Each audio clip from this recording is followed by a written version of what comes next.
Bien. Vamos a dar inicio.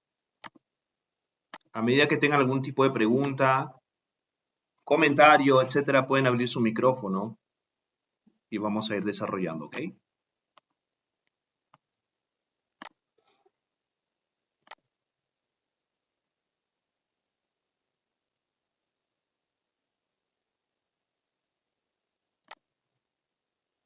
Manipulación y psicología oscura. Esto básicamente está basado en mi libro, cuyo nombre es Heridas Invisibles, el lado oscuro de la psicología. Es un material que yo he escrito en base a 10 años de abuso de todo tipo, tanto psicológico, sexual, económico, etcétera, que padecí con una persona en una situación de querer quitarme la vida, estando en estrés postraumático, depresión, pánico.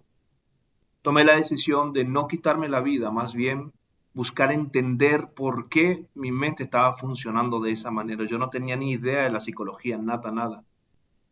Y es allí donde empecé a estudiar, a leer libros, a investigar y a entenderme primeramente por qué yo estaba padeciendo eso y buscar entender por qué la madre de mi hijo me hacía eso daño por tanto tiempo.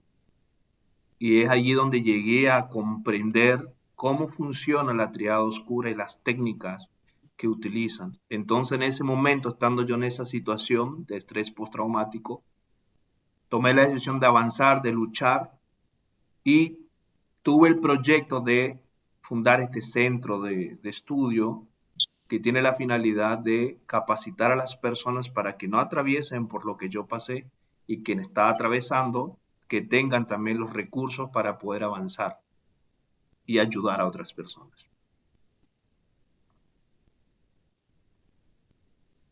¿Qué es psicología oscura?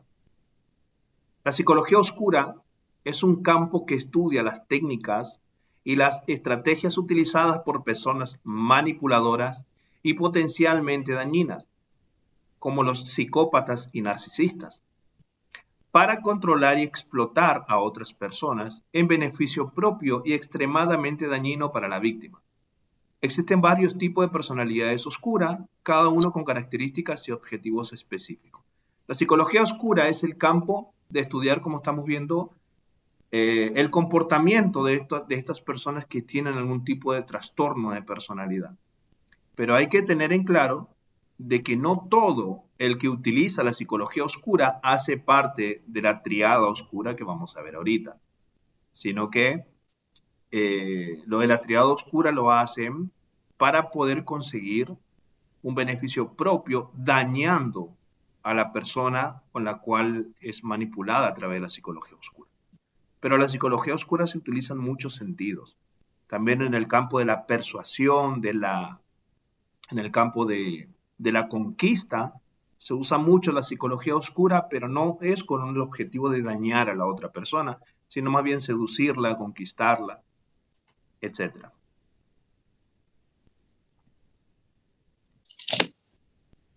Tenemos 4 rasgos en lo que es la triada oscura. En principio fueron 3, pero luego se agregó uno más y ahorita vamos a ver. El primero lo tenemos al psicópata. De todos los rasgos oscuros, son los más malvados. Carecen de empatía, niveles extremadamente altos de impulsividad y buscan emociones fuertes.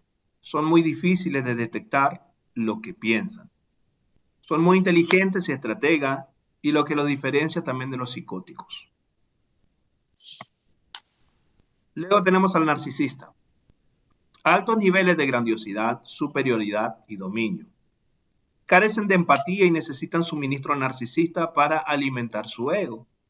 Tienden a ser personas encantadoras, muy dedicadas a su imagen personal, el cual es una de sus armas para manipular y enganchar a sus víctimas. También hay que aclarar aquí que todo psicópata es narcisista, pero no todo narcisista es psicópata. Bien.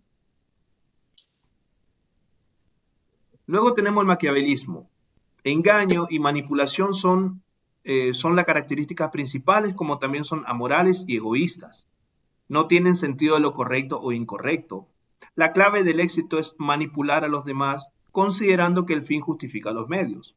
Son personas muy cínicas y tomarán cualquier medida para que se beneficie y dañe a las otras personas. Hasta aquí, en principio, era la triada oscura. Luego fue agregado un cuarto, que es el sádico. ¿Por qué fue agregado por último? Porque tiene niveles normales de impulsividad y manipulación. Como había dicho al principio, la manipulación no solamente son ejercidas por la triada oscura, sino que por varias personas también.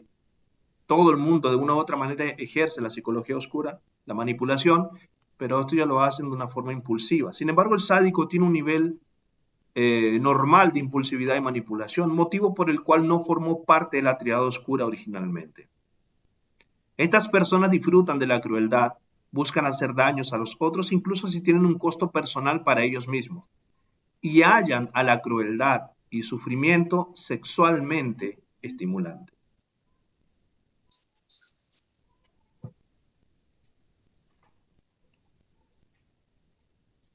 Entonces tenemos al narcisista. Un narcisista se caracteriza por una exagerada autoestima, egocentrismo y necesidad de atención y admiración. Al igual que el psicópata, el narcisista puede ser manipulador y carecer de empatía genuina. Pero la principal diferencia entre ambos es que el narcisista sí experimenta emociones y es capaz de establecer vínculos efectivos con otras personas, aunque sean superficiales.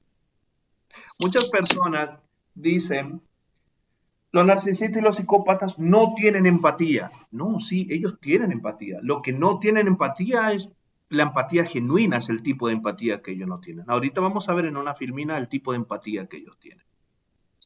Pero decir que una persona no tiene empatía no es lo mismo que decir que tiene empatía fría.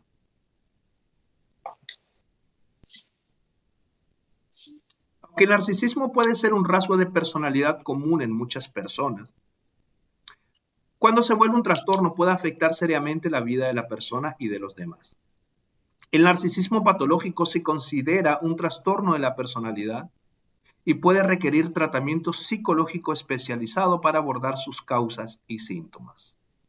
En general, la principal diferencia entre el psicópata y el narcisista radica en que el primero carece de empatía, estamos hablando de la empatía genuina, y de la capacidad de establecer relaciones afectivas con otras personas, mientras que el segundo sí es capaz de establecer estas relaciones, aunque pueden ser superficiales y basadas en la necesidad de atención y admiración.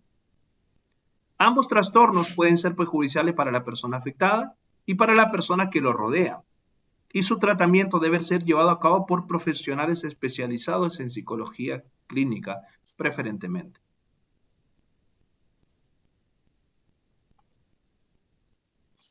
Bueno, aquí tenemos los tipos de narcisismo. Está el narcisismo encubierto, que parecen personas encantadoras e incluso entregadas a los demás, pero que en realidad solo buscan su propio beneficio. Luego tenemos el narcisista dependiente, exhibe una necesidad muy pronunciada de sentirse aprobado o admirados por los demás. Tras este caparazón se esconde una baja autoestima que necesita ser nutrida.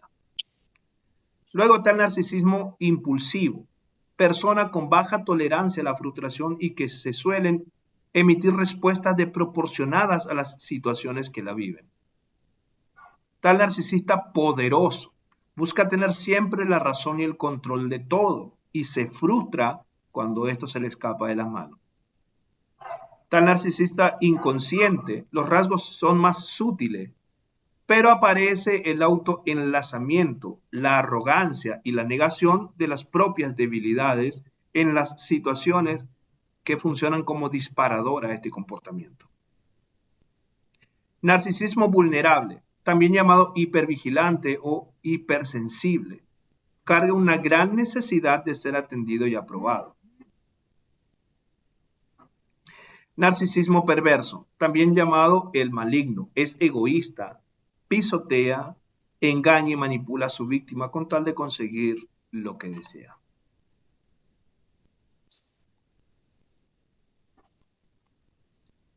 Luego tenemos el maquiavélico, como vimos, se le conoce como maestros manipuladores, que es alguien que siempre utiliza la manipulación negativa para conseguir lo que quiere.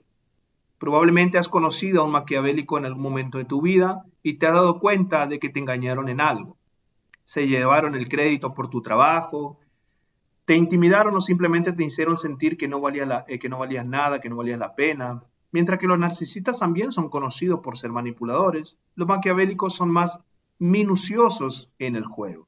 También tomarán partes en delitos de cuello blanco una vez que consigan lo que quieren. Por ejemplo, si alguien llega a ser director general mediante técnica de manipulación, solo para poder empezar a robar dinero de la compañía, esa persona probablemente sea un maquiavélico. Es decir, los maquiavélicos generalmente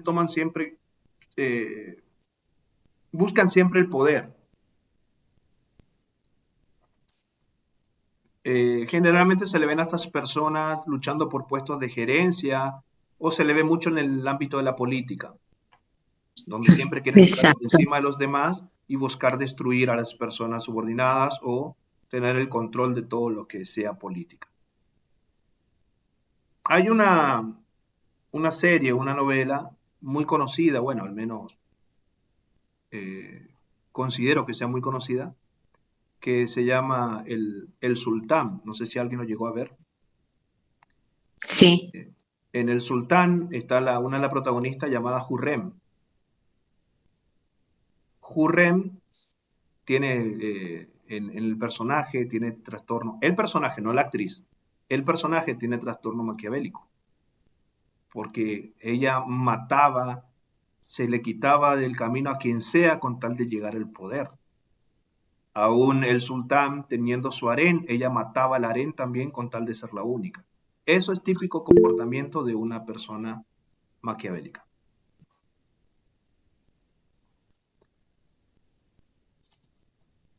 Luego tenemos los sádicos. Probablemente has oído hablar de un asesinato u otro crimen en las noticias últimamente, que lo hace sentir mal de estómago.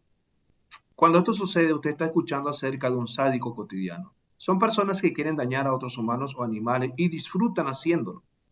A menudo buscan trabajos en los que puedan participar en ese tipo de comportamiento y encuentran una manera generalmente manipuladora de salirse con la suya.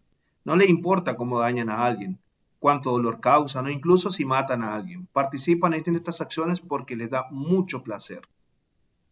Estos tipos de personas son muy, muy comunes en la fuerza. He tenido yo alumnos de la fuerza en este tema, en este curso, y ellos me han indicado que justamente más de uno se ha enfrentado a su compañero porque lo que están haciendo a un alumno o a un cadete es descabellado en la forma en que lo torturan. Ojo, no estoy diciendo que todos son así. Estoy diciendo que algunas personas que están en ese lugar lo hacen. Porque al tener poder de entrenarlo a los cadetes, ejercen una violencia que se desborda los parámetros establecidos y comienzan a causar daños psicológicos, físicos. Y como es justificado su comportamiento por el hecho de que, bueno, los alumnos que yo tuve me indicaron que en sí ellos deben ser rudo, fuerte con los cadetes, pero le están entrenando para cuando salgan a la calle, ellos puedan soportar la violencia de las personas, que ya estén como acostumbrados. Sin embargo, el límite de ciertos oficiales eh, se desbordaba, como le digo, y lo maltrataban muchísimo. Y, por ejemplo, yo soy de Posadas Misiones. En Posadas hubo un año, creo que fue hace como 5 o 6 años atrás, como alrededor de 8 cadetes tuvieron que estar internados a causa de la presión psicológica y física por parte de sus superiores, el cual ya fueron inhumanos. Entonces es muy común en la policía, gendarmería, el ejército, etcétera. Últimamente estuve viendo algunos videos en TikTok también donde, por ejemplo, en China se ve muchísima violencia en la fuerza militar, que van y le golpean patada en el estómago, hasta, admítame el término, le hacen vomitar por la violencia que ejercen contra los cadetes. Y disfrutan, ellos se ríen, le da placer, le produce como dopamina, que dopamina es un neurotransmisor que motiva, es el neurotransmisor de la motivación para seguir ejerciendo. Es un neurotransmisor del placer que actúa generalmente en la motivación. Bien, le explico algo sobre la dopamina. La dopamina, bueno, hay mucha información y no vamos a alcanzar obviamente a tocar en esta masterclass, pero la dopamina es un neurotransmisor que juega mucho también el papel de la víctima. La víctima es obviamente manipulada por el depredador y este produce la circunstancia, crea la circunstancia para que la persona produzca dopamina. Entonces esto es lo que hace que la víctima siga insistiendo en salvar esa relación a causa de la dopamina que van produciendo y otros químicos más, otros neurotransmisores más. Es muy sencillo darse cuenta. Por ejemplo, una persona, una relación cuando empieza, la relación inicia y los primeros meses de noviazgo es todo como justificable, ¿no? Como, ay, tan lindo, ay, que yo lo amo así, yo lo acepto así. Pero luego, yo también soy terapeuta de pareja y también soy coach sexual. Entonces, vienen las personas luego con una necesidad y dicen, no, es que ya no es como antes las cosas. Y eso es una verdad. Pasado el tiempo, un año, 2 años, 3 años, ya las cosas no son como antes. ¿Por qué? Porque antes, cuando recién estaban unidos, en los primeros años, el cerebro producía dopamina. ¿Por qué produce este neurotransmisor? La dopamina. Porque es un estimulante, es un motivador para que la relación vaya avanzando. Entonces se crea ese químico y la relación avanza. Pero luego el cerebro ya se acostumbra y crea como un hábito, como un patrón de forma inconsciente. Entonces ya no requiere ese motivador porque el cerebro ya sabe lo que va a hacer. Y es por eso que ya no se siente más esas maripositas en el estómago, esa energía,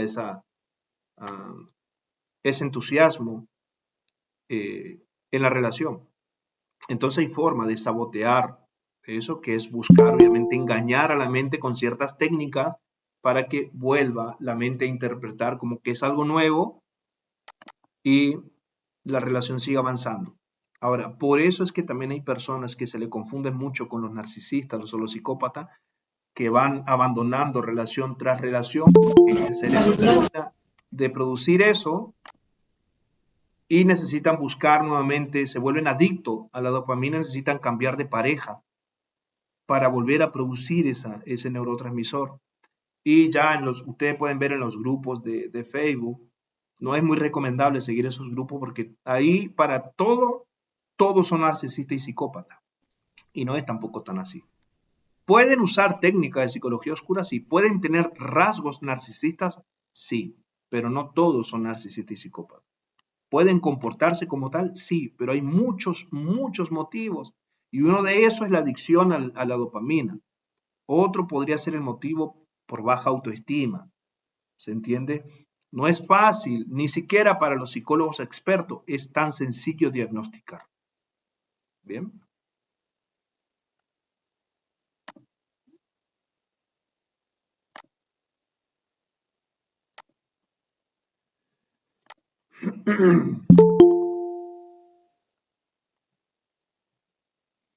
Psicópatas. Mucha gente confunde la diferencia entre sádico y psicópatas, porque ambos pueden obtener placer al dañar a otros. Sin embargo, a los psicópatas se les suele diagnosticar varios trastornos mentales para ayudar a explicar su comportamiento. También se sabe que son un poco más oscuros cuando se trata de sus acciones. Mientras que los sádicos siguen sintiendo emociones, lo que puede llevarlo a no participar en ciertos comportamientos, los psicópatas típicamente no sienten estas emociones.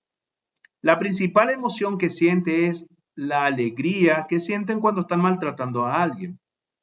Los psicópatas a menudo piensan en sus acciones como lo hacen otras personalidades oscuras. Tienden a hacer cualquier cosa que le haga sentir bien en el momento.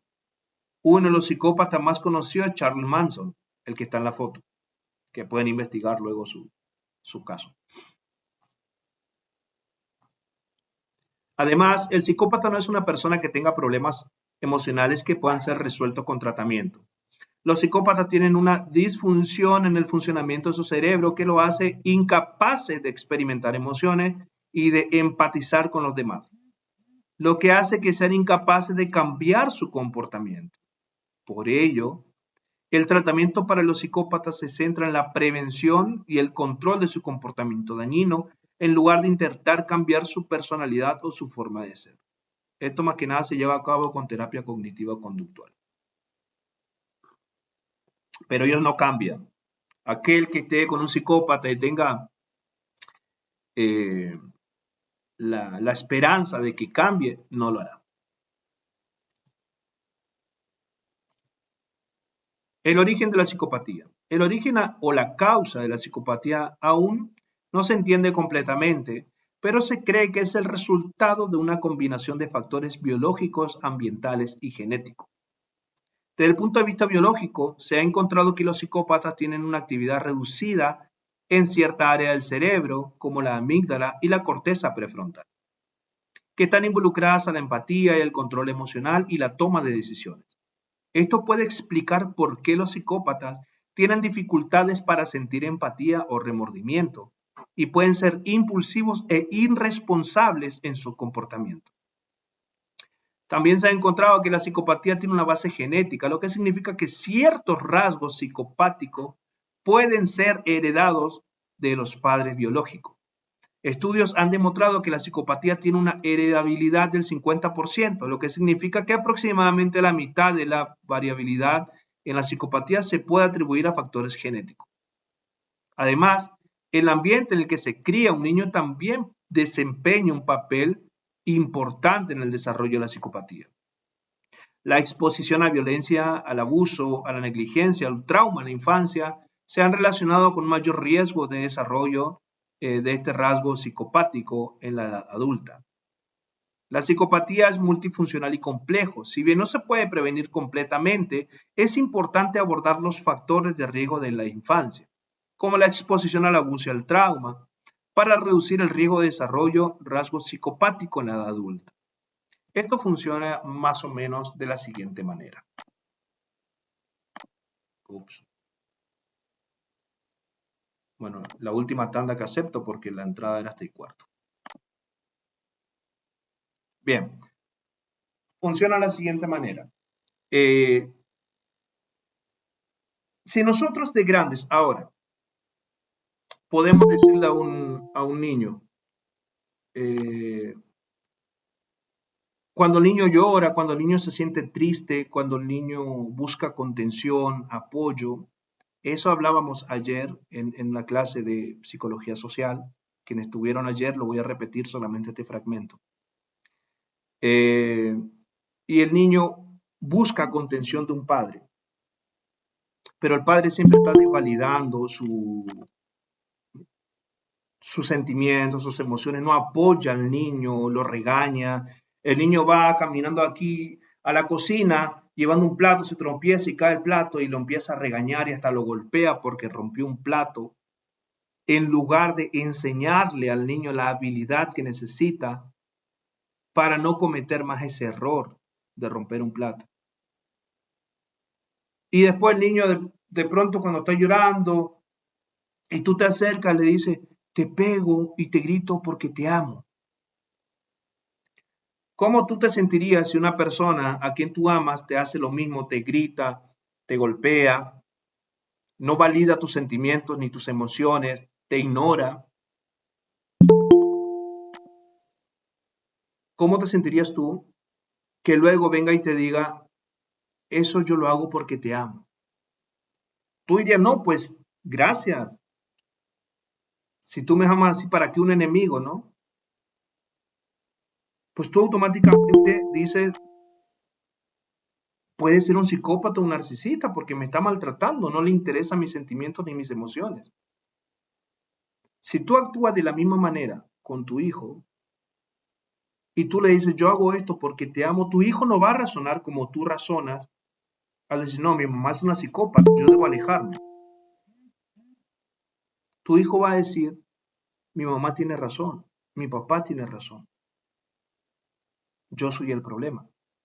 Y va a crecer con ese trauma, va a crecer con esa espina y con ese concepto de amor. Entonces, cuando el niño avance en su vida, va a entender que de esa manera se debe amar. Porque la muestra de amor que tú le brindaste a tu niño fue distorsionada y de esa manera él va a comenzar a amar. De una manera violenta, no conectando con las emociones de los demás, de una manera fría, ignorándolo o ignorándolo. Otra cosa, y con esto sigo con el último ejemplo, generalmente se le dice a los niños cuando se golpea y llora, no llores, no llores, que los hombres no lloran. Fuerza, tú eres un hombrecito fuerte y valiente. Deja de llorar. O a las mujeres, las niñas se lastiman. No llores, mami, que las mujeres se vuelven más feas cuando lloran. ¿Tú no quieres ser fea? ¿Tú quieres ser fea? No, mami. Bueno, entonces ya deja de llorar. ¿Qué tú le estás enseñando al niño de esa manera? Tú le estás impidiendo al niño que conecte con sus emociones, los procese y los desensibilice. El niño aprenderá a no conectarse, el niño aprenderá a no conectarse con sus emociones y cuando vaya creciendo no se podrá conectar con las emociones de los demás. Y ahí estamos criando probablemente un posible psicópata o un posible narcisista. Más que nada un psicópata, porque el narcisista, aparte de estos tipos de comportamientos, también se va formando cuando nosotros le damos todo lo que quiere. ¿Sí? Pero eso es para otro curso. Hay un curso que va a salir ahora que se llama Auxiliar en Psicología Infantil, donde damos todo esto. Bien. De buena suerte que le di acceso a lo último, el ingreso era hasta y cuarto. Bien. Ya aquí más no aceptamos, porque si no se corta el hilo de la clase.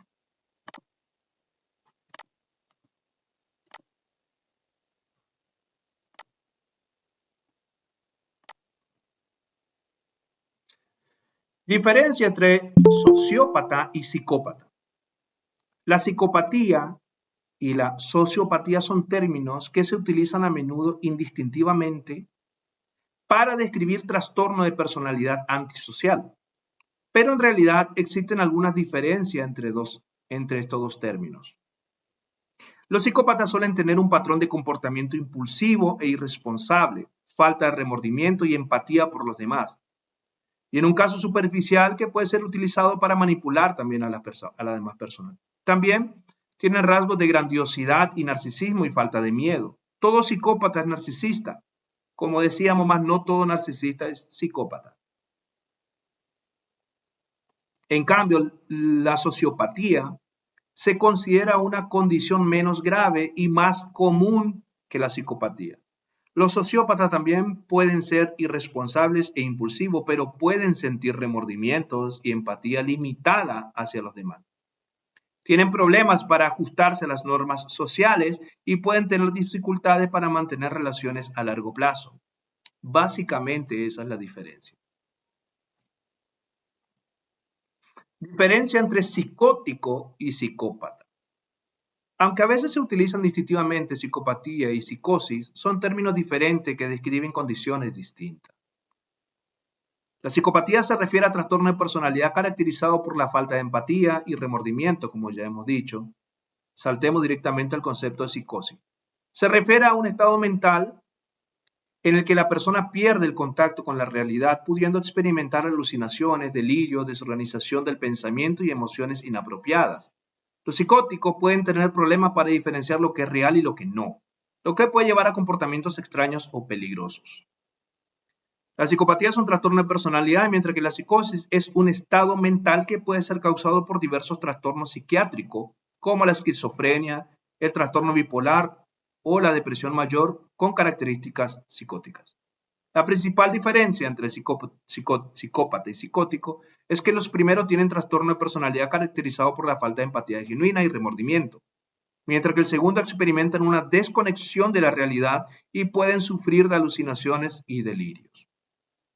En el campo de la investigación de un homicidio, la diferencia entre un psicótico y un psicópata como asesino serial es que el psicótico es impulsado por voces, por imágenes que le dicen que debe matar a ciertas personas, y él va y lo hace, y luego sale corriendo y deja todas las evidencias en el lugar del hecho, huellas, armas, todo, porque es un problema psiquiátrico el de él. Sin embargo, el psicópata es una persona sumamente inteligente que no deja huellas. De hecho, el psicópata puede tener hasta tres escenas del crimen.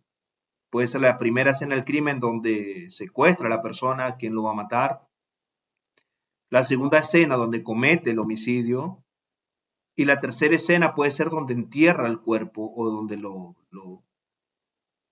tira al agua, etc. Mínimamente tres escenas tienen. Y en cada escena limpian todo y aspiran todo, al menos las dos primeras. Aspiran, dejan impecable para que no haya ningún tipo de evidencia. Esa es la diferencia en una escena del crimen entre un psicótico y un psicópata. Un psicótico es encontrado rápidamente por las evidencias que deja. Un psicópata muchas veces jamás se lo encuentra como asesino serial. Pero no todo psicópata es asesino serial, ¿bien? Solamente es un porcentaje muy reducido. Bueno, finalmente, ¿qué es la empatía fría? Es una característica de las personas que tienen dificultades para conectarse emocionalmente con los demás. Aunque estas personas pueden ser capaces de comprender cognitivamente los sentimientos, su capacidad para sentir empatía de manera genuina es muy limitada.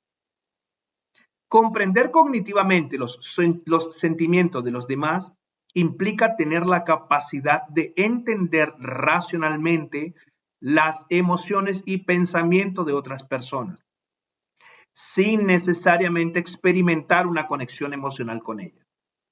En personas con empatía fría, esta capacidad cognitiva puede estar presente, pero no va acompañada de una conexión emocional genuina. Es decir, en la persona que esta masterclass está enfocada más que nada en los psicópatas y narcisistas, es obvio que tienen este tipo de empatía, porque de esta manera ellos saben de qué manera jugar con tu psicología para sacarte lo que se considera suministro o combustible, que ahorita vamos a ver qué es. Por ejemplo, una persona con empatía fría puede comprender que alguien está triste y angustiado, pero no sentir una conexión emocional con esa persona y no tener una respuesta empática natural a esa tristeza, angustia o estado de crisis. Puede ser capaz de identificar las emociones de los demás a través del lenguaje corporal, las expresiones faciales o el tono de voz, pero no tienen la capacidad de sentir esas emociones de manera auténtica. En contraste con una persona con empatía saludable, no solo puede comprender cognitivamente los sentimientos de los demás, sino que también experimenta una conexión emocional con ellos.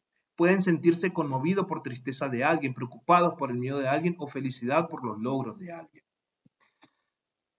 Antes de entrar a parte de las técnicas, porque ahorita ya nos metemos, bueno, voy a ser buenos con ello y lo voy a aceptar.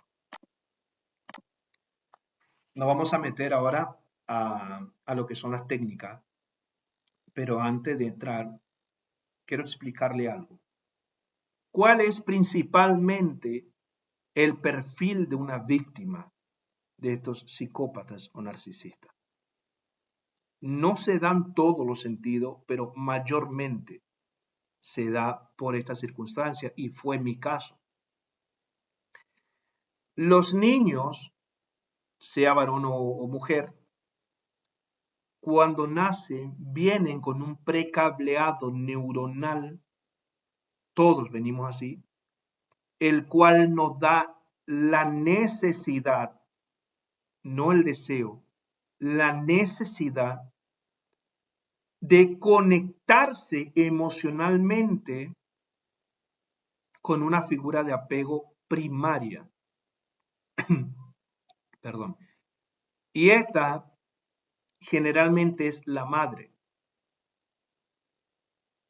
Y es por eso que la madre genera también esta conexión con el bebé cuando le da la leche, admítame el término, cuando generalmente una madre, en mi caso fue diferente, yo hice todo con mi hijo, que en su momento quien siga la cursada se va a ir conociendo mi caso, mi historia, pero generalmente es con la madre quien se crea ese vínculo. Entonces la madre le va dando esa protección, ese amor, ese cuidado al bebé. Y en todo ser humano hay algo llamado neuronas espejo. Estas neuronas espejo a nivel inconsciente provoca que la persona tenga el mismo comportamiento de un sujeto como ejemplo a seguir. En este caso funciona también de la siguiente manera. La madre le cuida, lo ama, lo protege. Entonces el niño, a través de sus neuronas espejo, va aprendiendo a cuidarse, a protegerse, a valorarse como lo hace su madre. Entonces cuando vaya creciendo, perdón, a medida que vaya creciendo, va entendiendo que tiene valor, que debe poner límites a las personas y que tiene una autoestima alta. Autoestima alta no es lo mismo que narcisismo. El narcisismo es una autoestima inflada y no es lo mismo que autoestima alta. Y el narcisismo, para tener la autoestima inflada, necesita combustible, que ahorita vamos a ver. Mil perdones. Entonces, la persona que se va formando de esta manera, no es fácil caer en la mano de un narcisista o psicópata, porque sabe poner límites y sabe el valor que tiene. Y se da cuenta enseguida que algo no es normal en la manipulación. Aunque pueden caer, pero no es fácil. En cambio, una persona que no tuvo esa conexión emocional con una figura de apego primaria, como ser una madre o un padre, va a buscar el apego en una figura secundaria, como ser los hermanos o los abuelos. Si no encuentra esta conexión, buscará en los maestros o en personas luego fuera del círculo familiar. Y es allí donde se genera la conexión con estos depredadores emocionales, porque tiene esa carencia de forma inconsciente. Entonces llega un psicópata, un narcisista, y te ofrece todo el universo, te ofrece todas las soluciones a tu vida, con las técnicas que vamos a ver ahora. Y entonces ahí donde la persona dice, wow, nunca me sentí amado de esa manera, nunca me sentí valorado, valorada. Esto realmente es el amor de mi vida. Y es ahí donde se conectan inconscientemente con esa figura de apego. Y es una de las razones por el cual la víctima no suelta al psicópata o al narcisista. Porque tiene tanto miedo que esa figura de apego se le vaya y quedar sola o solo, que está dispuesto o dispuesta a pagar cualquier precio para que esta figura de apego siga con él o con ella, por encima de su integridad física, psicológica, emocional, etc. Es uno de los tantos motivos que se estudia en este curso para que ustedes vayan entendiendo. Porque ustedes van y dicen, amigo o amiga, déjala, déjalo, te está haciendo daño, ¿no entiendes? No, ella no va a entender, él no va a entender. Porque todos los abusos que se da, hay algo que no está en esta masterclass, pero le voy a explicar. Se da algo que se llama secuestro emocional. ¿Qué es el secuestro emocional? El secuestro emocional, el cerebro funciona de la siguiente manera. Nosotros percibimos el mundo externo, las sensaciones y se envían una señal energética al tálamo en la parte del cerebro. Del tálamo pasa a la amígdala. En la amígdala están las emociones, el equilibrio emocional, las sensaciones, etc. Y la amígdala se encarga de analizar esta información que viene del exterior. Y cuando no hay ningún tipo de amenaza, la amígdala envía esa información o deja transitar que va a la corteza prefrontal, que es la parte más de arriba del cerebro, por llamarlo así, que se encarga de tomar las decisiones, que se encarga de razonar, de hacer análisis lógicos, lo que se va entendiendo, percibiendo, perdón. De esta manera, todo funciona correctamente. Todos funcionamos de esa manera. Percibimos las emociones, y en base a las emociones tomamos el comportamiento ejercido por la corteza prefrontal. Pero ¿qué pasa cuando la persona está siendo víctima de un psicópata o narcisista? La amígdala detecta amenaza, libera una hormona llamada cortisol, y ese cortisol tiene la función de preparar a la víctima para huir o enfrentarse a esa amenaza. Pero en este sentido, la víctima, a causa de este cortisol y de la amenaza percibida, se da lo que se denomina primeramente disonancia cognitiva. Sí, ya se va a cortar la llamada. Vamos a tener 5 minutos de descanso y luego envío otro link para continuar con la última parte de lo que son las técnicas. Gracias. Entonces, este cortisol es tóxico para el cuerpo y la persona experimenta lo que se denomina disonancia cognitiva. Es una confusión que el cual le afecta muchísimo a la víctima. Pero voy a explicar por último lo que es el secuestro emocional. El secuestro emocional es una inflamación del sistema límbico. La amígdala se inflama y secuestra las funciones de todas las otras partes del cerebro, del encéfalo, incluyendo el de la corteza prefrontal.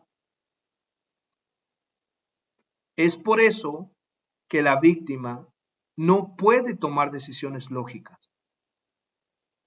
Tú le vas a explicar hasta con dibujito que está siendo víctima de una agresión psicológica y la persona no te va a entender o no va a querer entenderte.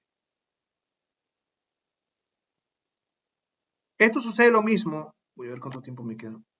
Bien. Esto sucede lo mismo, por ejemplo, no sé si, bueno, creo que todos somos de Argentina, me han escrito algunos del extranjero, no sé si hay extranjero aquí.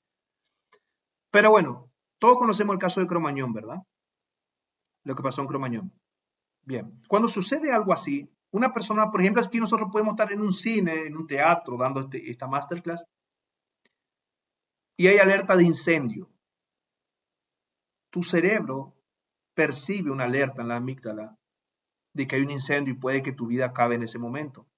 Entonces lo que hace el cerebro es un secuestro emocional, la amígdala.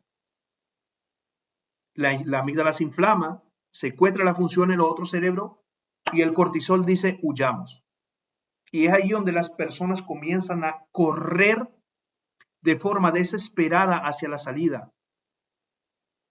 Y son más las muertes por aplastamiento y asfixia que por el mismo fuego. ¿Cuál es el motivo? La acción de las personas a causa del secuestro emocional. No pueden tomar decisiones lógicas, razonables. Son impulsados por este secuestro emocional. Este secuestro emocional es muy común en los adolescentes y niños. La corteza prefrontal del cerebro se termina de madurar entre los 20 a 30 años, en algunas personas aún más. ¿Sí? Le estoy viendo a algunos como le mira a su pareja como, con razón.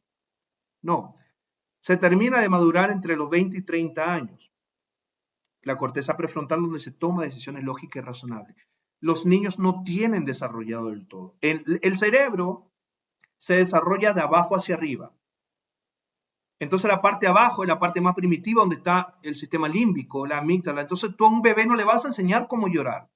A un bebé no le vas a enseñar a hacer berrinche porque eso ya viene un precableado. ¿Se entiende? Lo que tú le tienes que enseñar al bebé, al niño, al adolescente, es los recursos que necesita para no cometer los errores. Enseñarle. No reclamarle, agredirle, insultarle, etcétera, porque la mente de ellos no es lo mismo que la tuya. La capacidad de comprensión de ellos no es lo mismo que la tuya, porque tú, siendo ya adulto, tienes la corteza prefrontal desarrollada. Los adolescentes no. Si tú le vas enseñando el amor de esa manera, ellos luego van a entender que de esa manera se ama y van a cometer muchos errores. Bien, nos tomamos 5 minutitos y luego envío. En 5 minutos envío, pero en 10 vamos a empezar. ¿Por qué? Ok. Vamos a entrar entonces a lo que son algunas de las técnicas, vamos a ver el día de hoy. No son todas.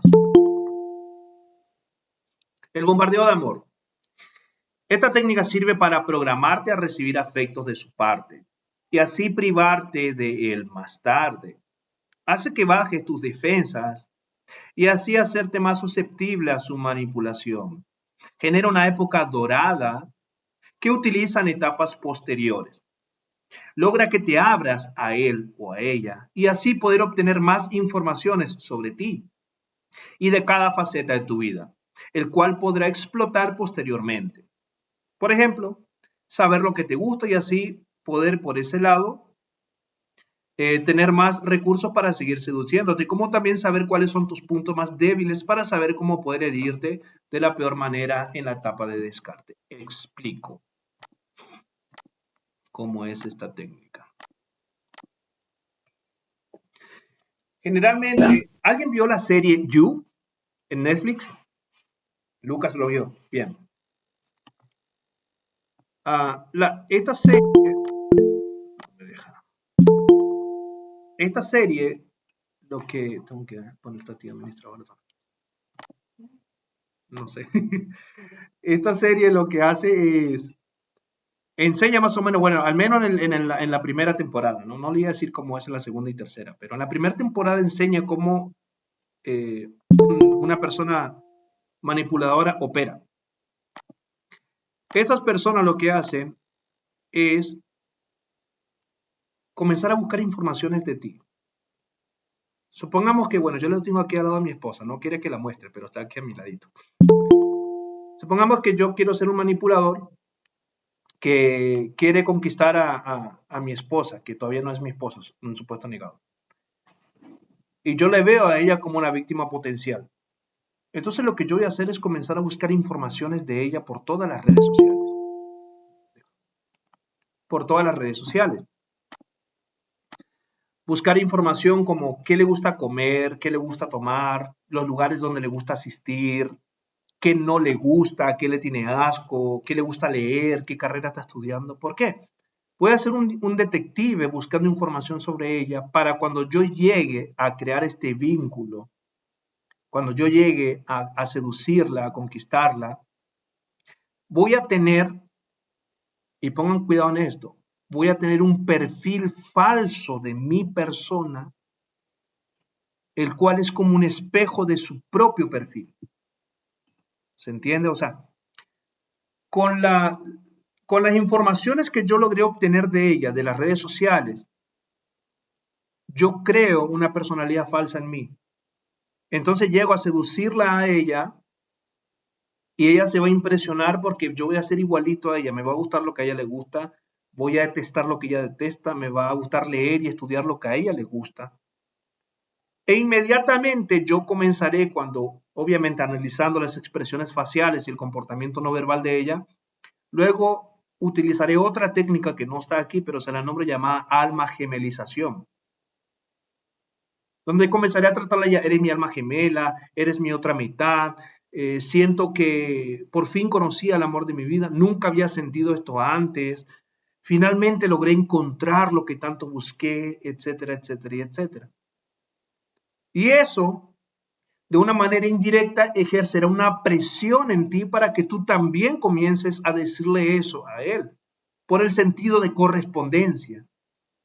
Entonces tú comenzarás a decir también, sí, mira que yo estoy sintiendo lo mismo, en verdad a mí tampoco nunca me pasó esto y esto, y eso te obliga a ti a ir bajando cada vez más tus defensas, a ir creando ese vínculo que luego será un vínculo traumático. Tú comenzarás a tener confianza en estas personas y comenzarás a contarle problemas, heridas situaciones débiles en las cuales tú te sientes vulnerable porque ya es una persona en quien tú confías y que ha ganado parte de tu corazón, que quizás no lo cuentas a cualquier persona esto. Entonces, esta persona te va a escuchar y tú le darás más información para seguir seduciéndote y también le darás informaciones negativas que él o ella lo usará para en la etapa de descarte comenzar a golpearte ahí. Y te dolerá primeramente porque tú confiaste en él o en ella para contarle eso. Y comenzará como una burla, comenzará como un juego, como una burla, porque la agresión es progresiva, escalonada y sistemática. La persona no te va a agredir de entrada porque te va a asustar y tú huirás. ¿Se entiende? Es progresiva, escalonada y sistemática. Bien. Bueno, más o menos así funciona esta técnica básicamente, el bombardeo de amor. Es crear una época dorada, el cual cuando vaya avanzando la etapa de descarte, tú querrás volver a esta época dorada y ahí es donde te esforzarás para querer volver a experimentar todo lo que experimentaste en la primera fase. Pasa y sucede que el victimario te hará sentir culpable a ti con otra técnica que ahorita vamos a ver, que es la proyección de culpa, donde tú vas a tener la culpa de todos sus cambios. Tú vas a tener la culpa de que él se esté comportando de esta manera contigo, etc. Vamos a seguir avanzando, porque si no, no terminamos.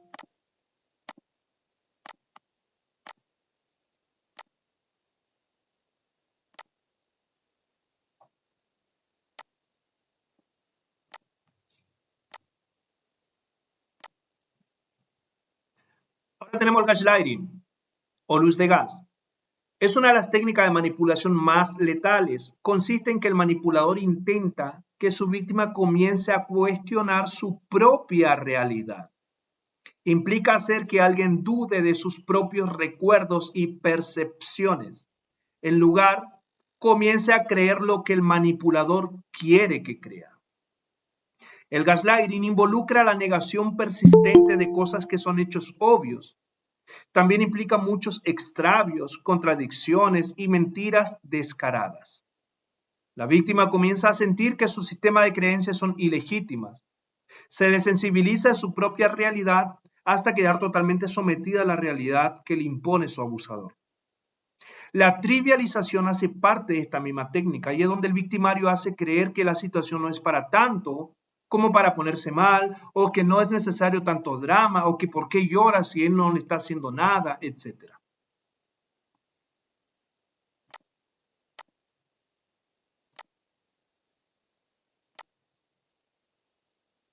El gaslighting trabaja pura y exclusivamente en tu sistema de creencia. El ser humano tenemos un sistema de creencia que está compuesto básicamente por cuatro patas. Yo lo hago una metáfora de lo que es una mesa.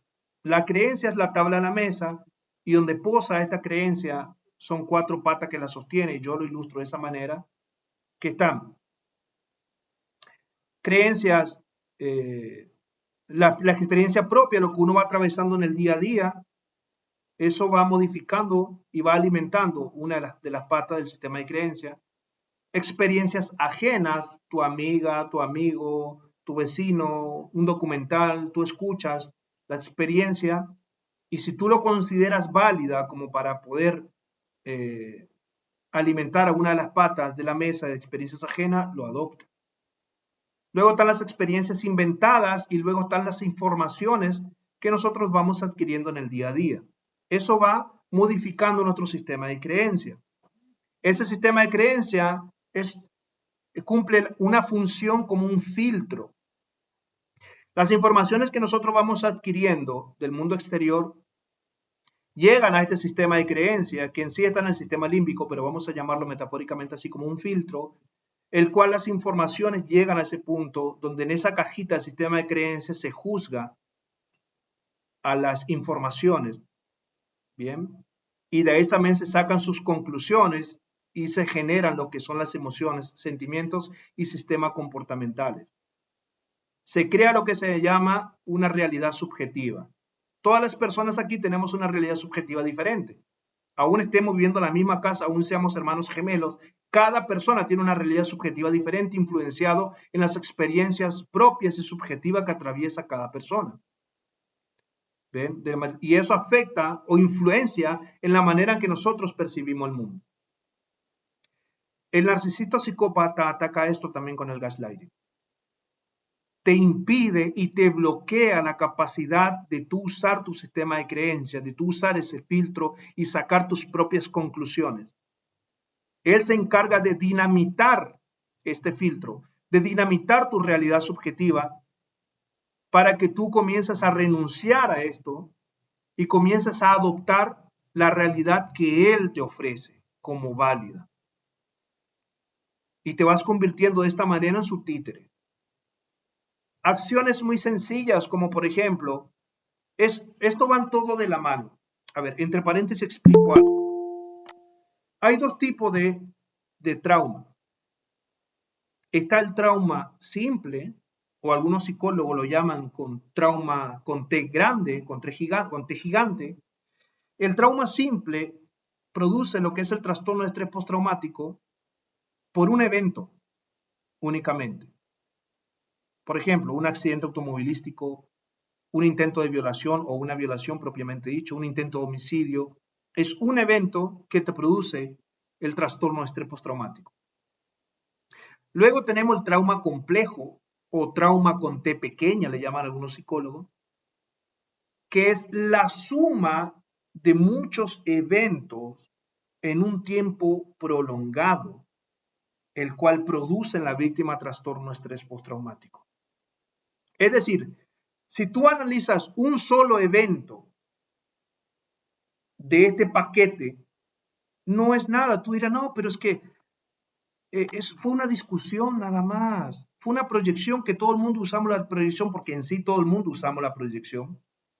Generalmente cuando nos sentimos como vulnerables o nos descubren algo y tenemos vergüenza, naturalmente buscamos proyectar. Eso de bebé. Por ejemplo, un niño va corriendo, se choca la cabeza contra la mesa, empieza a llorar, dice, mesa mala. ¿Se entiende? Eso ya es natural, le echa la culpa a la mesa. ¿Bien?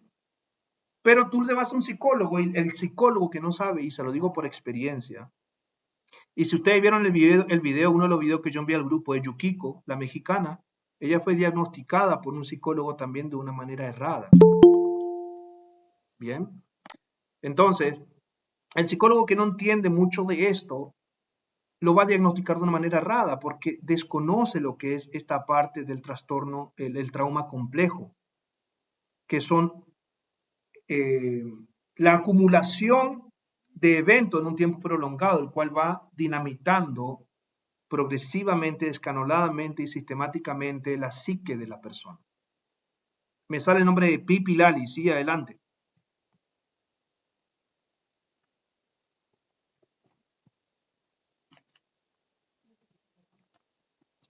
Y tiene apagado el micrófono. No puedo.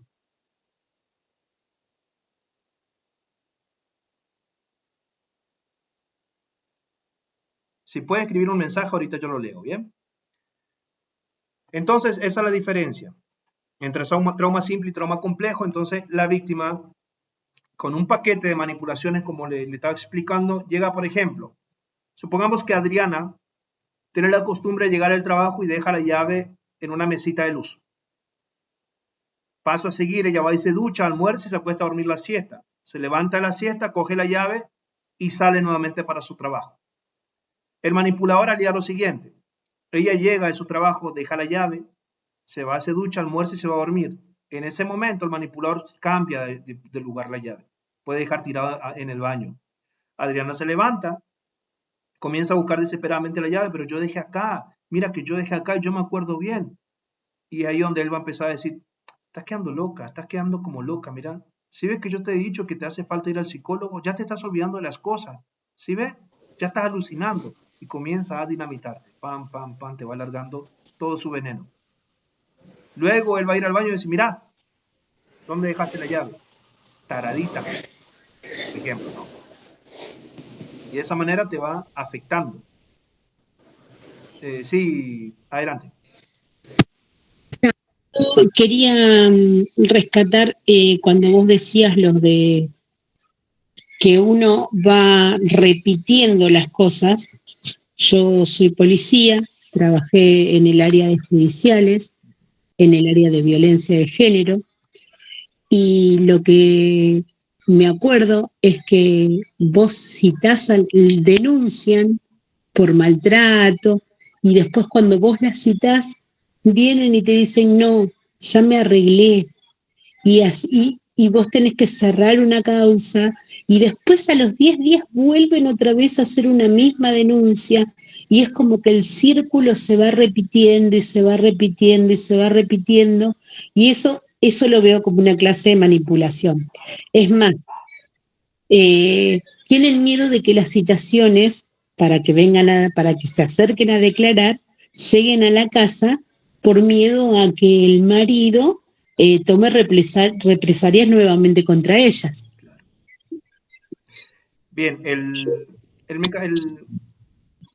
el círculo de abuso psicopático narcisista básicamente son tres fases. Está la luna de miel, que es provocado por el bombardeo de amor. Luego se pasa a la fase de tensión, donde es, Sí, como digo, progresivo, escalonado. Luego se pasa a la fase de agresión para finalmente caer nuevamente en la luna de miel. claro.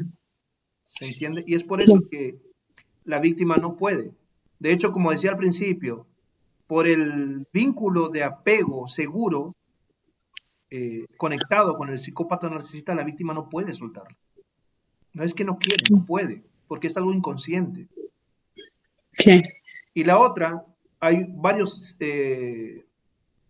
fases que va experimentando. Hay también una fase de lo que es un trastorno de apego al perpetrador, que es un estado de la psique donde la víctima se apega a su perpetrador y lo defiende de la policía y de quien quiera atacar.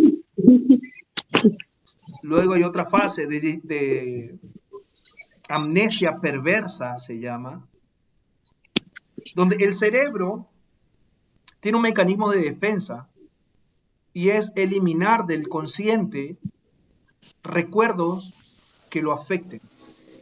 Por ejemplo, cuando el bebé nace es el primer y peor trauma que experimenta porque está calentito y húmedo dentro de la pancita de la mamá.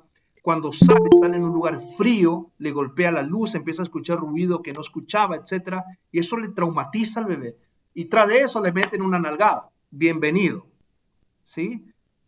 Entonces, eso es un evento sumamente traumático para el bebé y la mente lo elimina. Nadie se acuerda de ese evento. Así funciona la mente. Y los recuerdos, por ejemplo, yo tuve 9 años y tú me preguntas a mí, bueno, Ricardo, ¿qué tantos pasaste 9 años? Yo te lo puedo contar con el dedo de las dos manos y me sobra dedo, porque mi cerebro ha eliminado mucho de los eventos traumáticos que yo pasé. Otros los reprimí yo mismo de forma consciente, pero el cerebro se va eliminando. Es por eso que la víctima, de pronto por el impulso del momento de la violencia, va y pone la denuncia, pero en la semana viene el psicópata o el narcisista y empieza a darle otra vez la época de bombardeo de amor y el cerebro elimina todo lo violento que es y ya la víctima cae nuevamente redondita. Por eso es muy difícil salir de ese vínculo, muy difícil. Pero, proyección de culpa. La proyección es una técnica de manipulación en la que alguien transfiere sus emociones y errores a otra persona. La proyección es un mecanismo de defensa que casi todos usan hasta cierto punto. Todos tenemos una tendencia natural a proyectar nuestras emociones negativas y sentimientos indeseados en las personas que nos rodean. Y esto sucede a menudo cuando sentimos que nos han puesto en evidencia. Sin embargo, mientras todos lo hacen de cierta medida, lo de la triada oscura lo hacen en exceso y extremos absurdos. Por ejemplo, ellos cometen un error, tú lo reclamas y te dicen, pero fue por tu culpa. Pero si te son infiel, mira, le voy a contar algo. Le voy a ir compartiendo algo. Espero que no se molesten, lo que no le gustan que comparte cosas de la vida, pero como repito, hace parte de la dinámica de esta masterclass. Bien. Por ejemplo, en mi caso, innumerables de veces me fue infiel. Fui víctima, como le digo, 9 años y durante todo ese tiempo me ha hecho infiel innumerables de veces. Cuando yo conocí a esta mujer fue esta mujer es mucho mayor que yo. Entonces yo lo vi como mi mamá, ¿se entiende? Busqué el vínculo que no tuve de mi mamá y me conecté con ella. Ella es 12 años mayor que yo. Entonces, en todo ese tiempo me era infiel. Yo iba y le preguntaba, ¿por qué me fuiste infiel? O sea, aparte yo era re inocente. ¿Por qué me fuiste infiel? Con 23 años me conecté con ella. Ella tenía 35 en ese entonces. Y me decía, mira, lo que pasa es que yo no me siento amada por ti, no me siento valorada, eh, todas las justificaciones. Pero lo hacía en otro tono, obviamente. Yo aquí le estoy explicando lo más prudente posible. Hacía que yo decía, bueno, mira, te pido perdón por no cumplir mi rol como pareja, voy a trabajar en mejorar eso. Y la culpa era mía porque ella me era infiel. Sí, sí, Giselle Navarrete, adelante.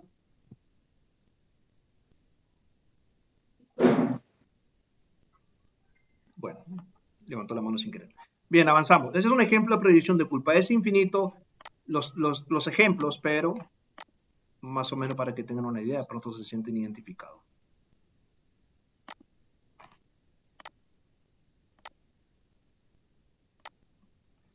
Aislamiento. Todos tenemos un sistema de apoyo social que nos ayuda a enfrentar situaciones difíciles y nos impiden tomar decisiones que son malos para nosotros. Los manipuladores saben bien esto, por lo que harán, lo primero será separarte de este círculo de apoyo que tienen y aislarte. Cierran las vías de escape de su víctima y hace aumentar su impotencia. Una vez que el abusador logre el aislamiento, pasa a su siguiente nivel. De hecho, el gaslighting es mucho más efectivo en esta instancia. Esto funciona de la siguiente manera. Por ejemplo, el manipulador o la manipuladora, porque aquí no hay género, aclaro, no es que los hombres nomás son, bien. La persona manipuladora actuará de la siguiente manera como ejemplo.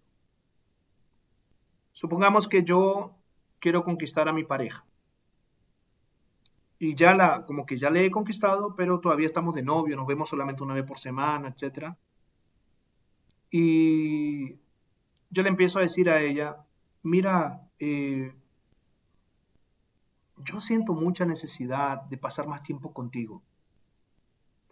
No, pero es que mira, yo tengo una actividad, el lunes me voy a la facultad, martes al gimnasio, miércoles tiene un programa ya, ¿no?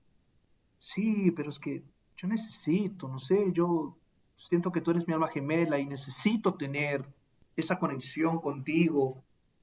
Pasemos más tiempo juntos. Ok, empieza. Pero mira, martes y jueves no, porque yo voy.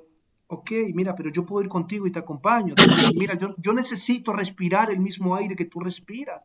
Necesito saborear esa exhalación que sale de tu nariz, el cual me alimenta el alma y te va a pegar un chamullo así, ¿no? Y claro, y la persona dice, bueno, está bien, vamos. Le empieza a integrar en la familia, le empieza a integrar en el vínculo de amigos, etcétera. ¿Cómo funciona en la familia esta persona? Aplica otra técnica que no está en esta masterclass, pero se llama monos voladores, generalmente se llama. La técnica de monos voladores consiste en enamorar, no solamente como te enamoró a ti, sino que le enamora a todo tu círculo, a tu familia y amigos. O sea, todos lo van a ver como perfecto, como tú lo estás viendo. ¡Wow, María Laura! Te sacaste la lotería con este hombre. Es el Romeo Santos. O sea, es la persona perfecta para ti. Te felicito, finalmente se te dio.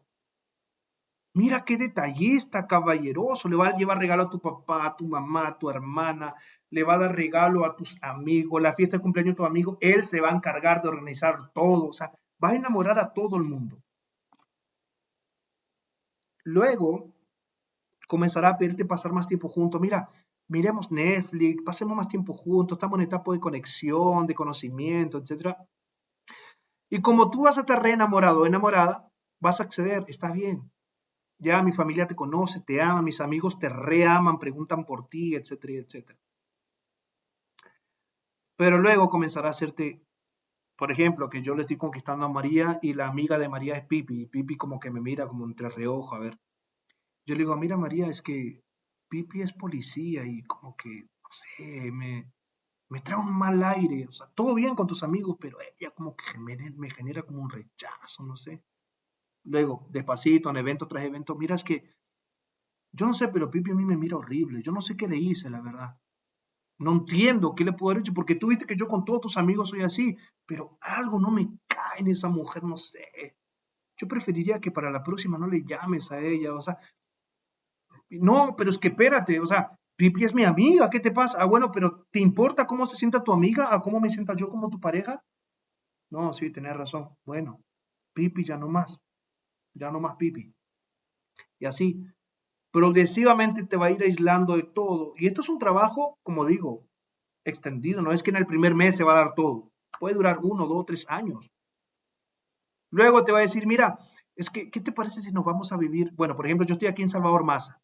Estoy en Salta, pero en Salvador Maza. Yo le puedo decir, por ejemplo, a mi novia, mira, ¿qué te parece si vamos a vivir a Salta? Ah, pero es que ya estoy sola. Mira, ya debemos independizarnos y hacer nuestra propia vida sola. Ok, está bien. Y la llevo para Salta. A mí, por ejemplo, yo estaba aquí en Argentina y a mí me llevaron, bueno, no es que me llevaron porque yo pagué todo, pero me propusieron la idea de ir a Estados Unidos. Fuimos a Estados Unidos y en Estados Unidos me dio la puñalada final. Yo en Estados Unidos no tenían con quién hablar. No hablaba el idioma en ese momento, ahora tampoco, pero en ese momento no entendía nada, hoy entiendo un poquito, pero en ese día no entendía nada el idioma porque fue al mes que llegamos que me cambió por un americano. Entonces en ese día yo no entendía nada el idioma, no tenía con quién hablar, no conocía a nadie y con los amigos que yo pude contar para hablar ya estaban todo envenenados por ella, porque todos la veían como el ángel, como y más por ser mujer, o sea, yo tengo una leve declinación a la feminista porque yo defiendo mucho el derecho a la mujer. Sin embargo, también hay mujeres que se abusan de esto, ¿bien? Como en el caso de esta manipuladora. Entonces, por ser mujer, no, es que él es un... yo era narcisista y no, es que él es un narcisista que siempre me maltrató, que esto y que aquello. Y claro, cuando yo le llamaba a mis amigos para que me escuchen, porque yo me estaba muriendo del estado emocional en el que estaba, sí, claro, yo era el malo de la película. Entonces todos me decían, por algo es, amigo, es que tú te comportaste así, es que no sé qué, no sé cuánto. Entonces me bloqueó todos mis amigos. La única que me contuvo en ese entonces fue mi mamá, el cual le llamó a mi mamá también para hablarle mal de mí. Mi mamá lo que le dijo, mira, yo en la relación de ustedes no me meto, pero él es mi hijo, por encima de todo.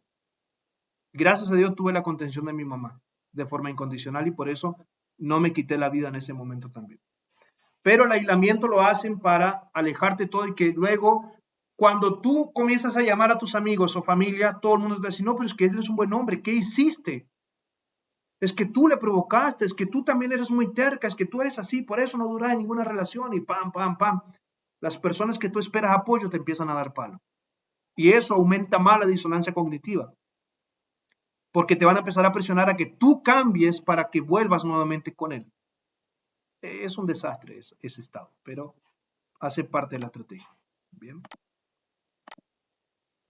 vamos a avanzar un poquito más. Ya en breve terminamos, no se preocupen. Luego está el refuerzo positivo. Ocurre cuando un estímulo bueno o deseable se presenta de tal manera que parece ser consecuencia de un comportamiento. Por ejemplo, un niño al que come verdura recibe una bola de helado o un bombón como recompensa. Y su mente registra estas dos cosas, el cual están relacionadas. Cuando los manipuladores usan esta estrategia, siempre buscan que hagan cosas que los beneficien a ellos mismos. Por ejemplo, luego de una golpiza o maltrato, te regalan algo especial que te venían prometiendo hace 2 meses y no te daban. Por ejemplo, el zapato, la cartera, etcétera. Te lo regalan justo luego de agredirte psicológicamente o físicamente. Y así vas programando tu sistema de creencia para asociar maltrato con recompensa. El mensaje aquí es, si te callas y obedeces, recibes un regalo.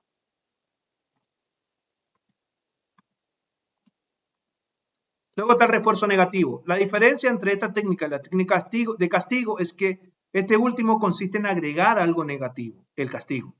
cuando actúa de cierta manera. El refuerzo negativo, el manipulador resta algo negativo cuando te comportas de cierta manera que ellos quieren que actúe. El refuerzo está destinado a fortalecer la respuesta voluntaria, mientras que el castigo está destinado a debilitar la fuerza voluntaria. ¿Cómo funciona el refuerzo negativo? Bien, a diferencia del refuerzo negativo, a diferencia del refuerzo negativo al castigo, es que en el castigo la persona agrega algo negativo con la intención de que su víctima haga lo que él quiera que haga. Por ejemplo, no hablando de un psicópata o narcisista, pero por ejemplo la madre o el padre a su hijo. Anda a lavar la loza, lava el baño o acomoda tu cuarto. El niño no le hace caso. Entonces le da un castigo, agrega algo negativo para que obedezca. Eso es el castigo. Sin embargo, el refuerzo negativo es quitar algo negativo para que obedezca. Por ejemplo, estamos hablando de un niño que no es tampoco psicópata narcisista, hace parte de la fase de su crecimiento, que está en el supermercado, el niño te dice, mami, quiero el huevito Kinder. No, no te voy a comprar porque luego no comes tu almuerzo. Y se larga a llorar y a zapatear en el supermercado enfrente de todas las personas. Eso es una manipulación llamado refuerzo negativo, pero eso no le hace al niño un psicópata o narcisista. Pero es una manipulación natural de ello. ¿Por qué? Porque dice, si me compras, yo dejo de llorar. ¿Se entiende? Entonces, de esa manera también actúa. Hay un video muy viral en Facebook y en TikTok, es donde consiste el video muestra lo siguiente. La novia le dice al novio que va a ir a la universidad. Entonces, bueno, ella sale. Entonces él llama al amigo porque ya traía una sospecha y le dice que le acompaña a buscar a su novia. Se van los dos y en la plaza él le encuentra a la novia con otro muchacho. Cuando ella se da cuenta que él la descubrió, ella comienza a llorar y a gritar enfrente de todo el mundo en la plaza y se arrastra pidiéndole que le perdone y que ven y hablemos, el chico que no quiero saber más nada, y se iba y se tiraba enfrente de los automóviles, manipulando para que él acceda. Eso es un refuerzo negativo, como diciendo, si accedes a hablar conmigo, yo dejo de hacer este escándalo, o si no vas a seguir pasando vergüenza. Bien, eso es uno de los ejemplos del refuerzo negativo. Continuamos.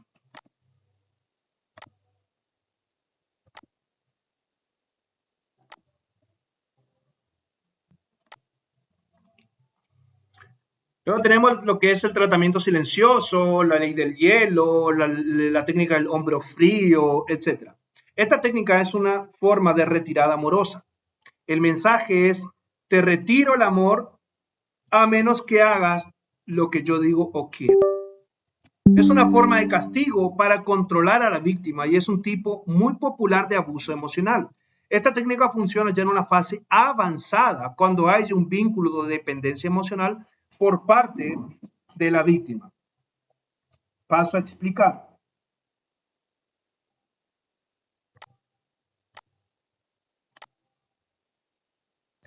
Esto se da también en lo que se denomina coerción sexual.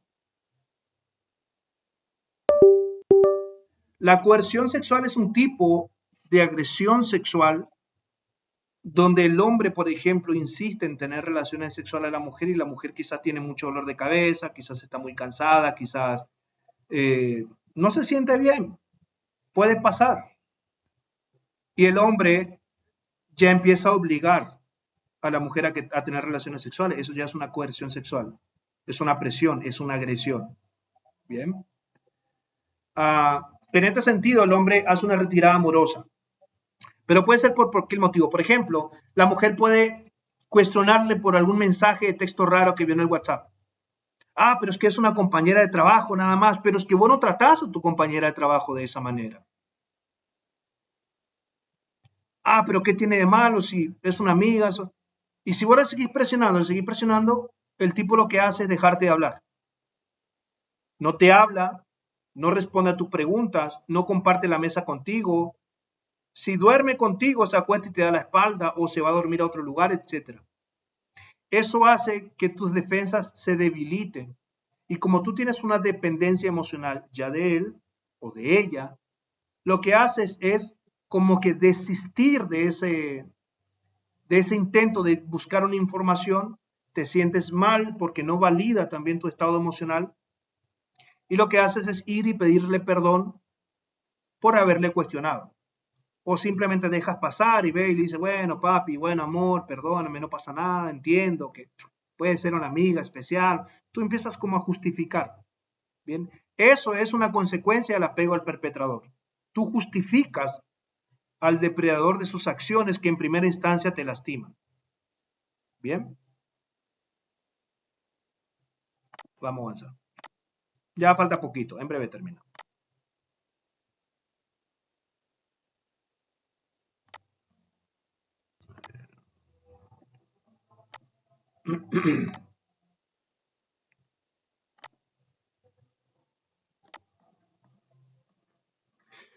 La técnica de bioevasión, esta técnica consiste para mantener el foco alejado de su manipulación, evitando ser expuesto como lo que son. Implica divagar o hacer comentarios irrelevantes en una situación que exige una respuesta concreta. Es decir, cuando el manipulador le hace pregunta, cuando al manipulador se le hace pregunta directa, comienza a hablar sobre cosas vagantes que no tienen ninguna relación ni relevancia en el asunto que se está cuestionando. La técnica concreta consiste en, mientras se le hace preguntas concretas, él hará comentarios diferentes al foco, especialmente que pueda irritarte y desenfocarte y así provocarte indignación. Y cuando tú te irrites y comienzas a sentirte indignada, frustrada, él utilizará la proyección de culpa como diciendo, ¿ves cómo te pones? Si ves que por eso no podemos hablar, es lo que yo te digo. ¿Se entiende? Entonces, es una técnica muy efectiva también para desviar el foco. Triangulación se lleva a cabo rápidamente en la etapa de evaluación. En la triangulación se introduce una tercera parte, una persona o un animal o un objeto en la dinámica como medio de manipulación. Es un método de manipulación muy efectivo para cualquier ocasión, ya sea entre parejas, amigos o en el trabajo o familia. El tema es así. Lo que hace es provocar un ambiente de competencia en la víctima para volver a recuperar la atención y admiración de su pareja. Puede que se compre una moto, puede que se compre un automóvil y comienza a dar toda su atención a ese objeto y su pareja se empieza a sentir mal porque le quitó lo que era típico en la relación. Eso es parte de la triangulación. Se compra un animal, lo mismo. Pero más que nada está enfocado, por ejemplo, en las calles.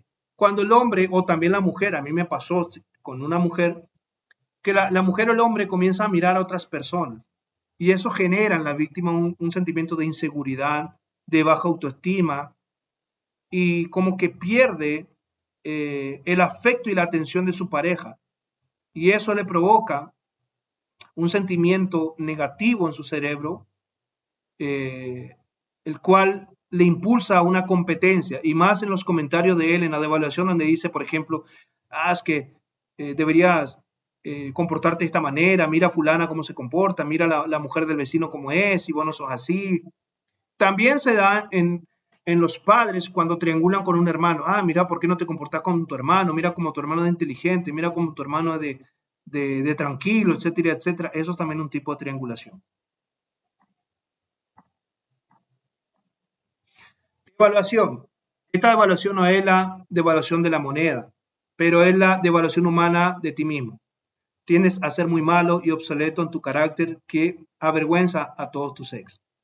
Tú debes hacer que la vida y la edad de los demás se sientan avergonzados y con el paso del tiempo controlarás tu ira y solo para infligir un castigo a los demás. Por ejemplo, un tiempo en que las personas eran capaces de cooperar entre sí y no podrían tratar de difamar a los demás. Sin embargo, con los florecientes medios de comunicación social, la gente tiende a decidir la relación de los demás, haciéndolo sentir muy degenerado.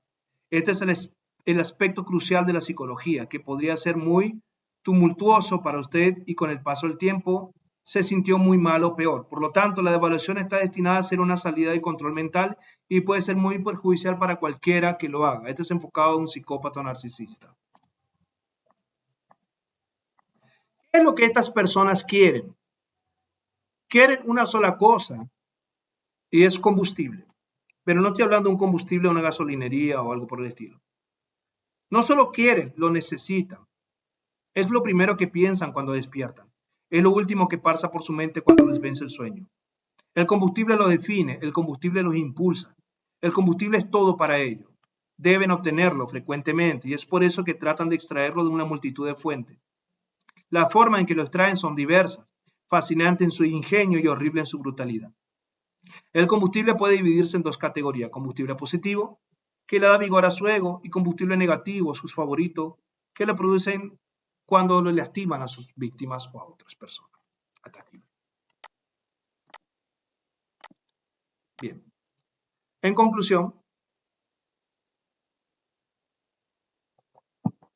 el combustible positivo es lo que ellos obtienen de los agradecimientos, de los elogios. Todos nosotros tenemos, en sí, según la psicología, todos tenemos rasgos psicópatas, narcisistas, maquiavélicos, sádicos. Todos tenemos. Bien. Pero eso no nos hace una persona con trastorno de personalidad. ¿Ok? Por ejemplo, tú te recibes de una carrera o una capacitación y automáticamente mandas un screenshot al estado de WhatsApp, a tu Facebook, porque tú esperas que las personas te agradezcan, te feliciten. ¿Sí? Eso es un tipo de narcisismo. Bien, pero eso no está mal. Es normal y natural. Ahora, si el hecho de que nadie te felicite te ofende, te hace sentir disgustada, ya hay un problema, porque tú estás dependiendo de eso. Los psicópatas dependen de eso. Ellos hacen obra de caridad, se comportan súper bien, ayudan a las personas necesitadas, ayudan a los niños, etcétera. Son excelentes ciudadanos, los psicópatas y narcisistas. Que tú no te vas a dar cuenta quién es psicópata y narcisista. Pero ellos lo hacen justamente para recibir el combustible positivo, el reconocimiento, para poder inflar su ego. Sin embargo, el combustible negativo es adquirido es suministrado desde su víctima. Bien. Las reacciones emocionales que su víctima proyecta por medio de su manipulación. El pensamiento de ello es: soy el Dios de esta persona, porque tengo el poder de sus emociones en mis manos. Cuando quiero, la hago llorar, cuando quiero, la hago reír, cuando quiero, le doy placer, cuando quiero, le pongo en abstinencia sexual, etc. Y tú obviamente lo reconoces como tu Dios porque depende pura y exclusivamente de él. Bien. Bien, esto fue una introducción. Si bien espero que haya sido información que le sirva, que le edifique, pero esto es una introducción a lo que nosotros tenemos. Si bien se le voy a enviar ahora el certificado, esta es la introducción a un curso que nosotros estamos dando en CIEC, de una duración de 7 meses. Imagínense lo que dimos solamente en una clase. Ahora ustedes tendrán más o menos una idea de lo que se puede dar en 7 meses de capacitación.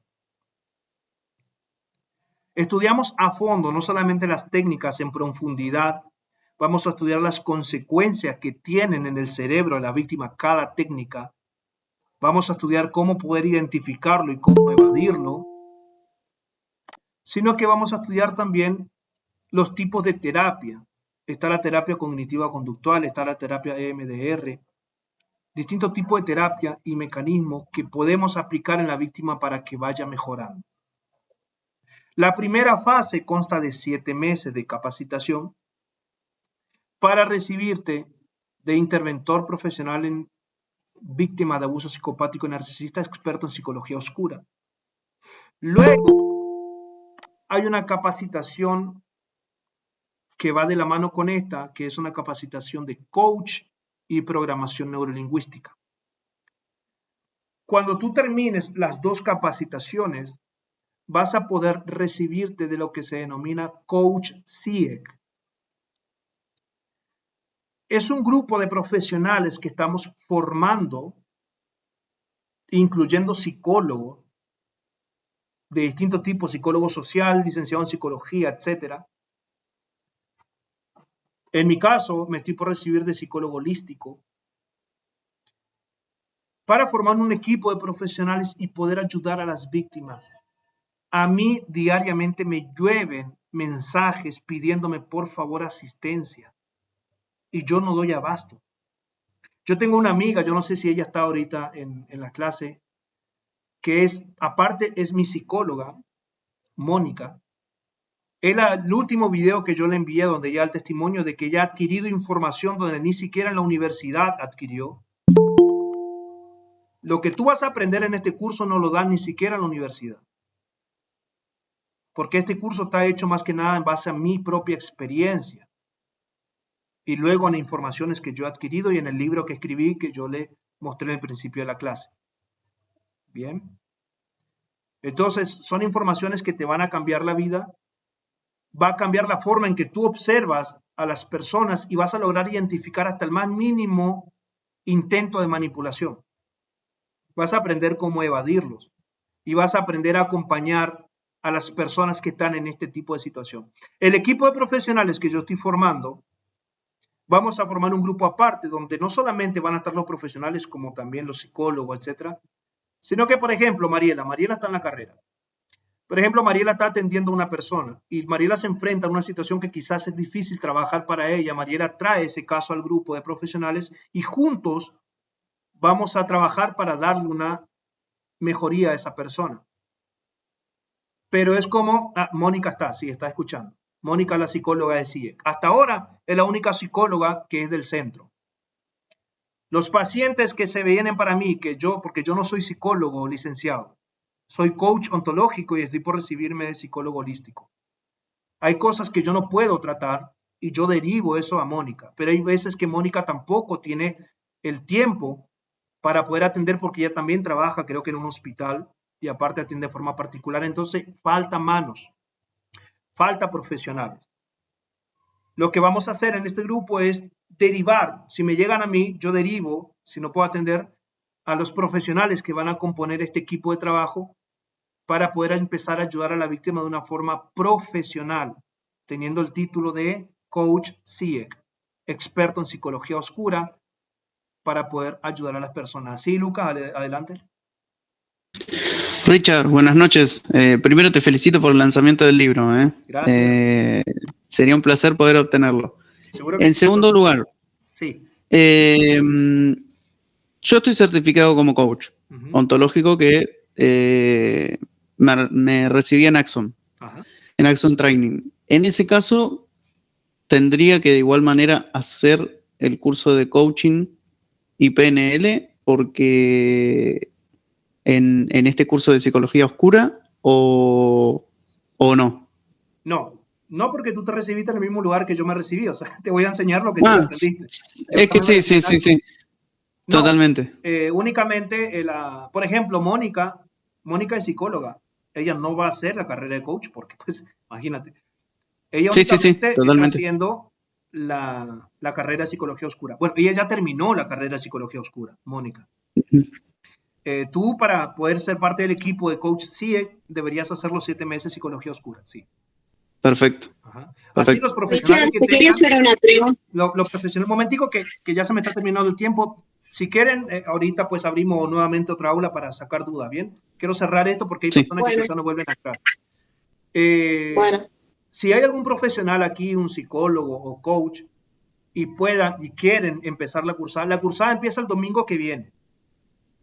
El domingo que viene a las 17 horas va a ser la cursada. 2 horas de cursada por domingo. Hay promoción 2x1. ¿Sí? Pueden participar 2 personas por el precio de 1. Pueden dividir gasto. Luego paso información al grupo. Y si tienen algún título y pueden comprobar, entonces hacen la cursada de 7 meses y luego ser ya parte del equipo profesional de CIEC. Luego paso el informe del costo en el grupo donde están ustedes. Luego le voy a enviar el link del grupo de la comunidad CIEC, donde ahí estamos todos los alumnos. Bien, todo. Ahí están Lucas, está Mariela, está Mónica, la psicóloga. Están todos, todos los alumnos de CIEC en ese grupo. Bien. Así que bien, chicos. Seguimos interactuando en el grupo, ¿bien? porque ya se me cierra Bien. esto. ¿Ok? Bien, Richard, gracias. Muchísimas gracias por estar. Ahorita envío el certificado en el grupo. Le voy a explicar cómo hace. Y nos estamos viendo, si Dios permite, entonces, en la cursada.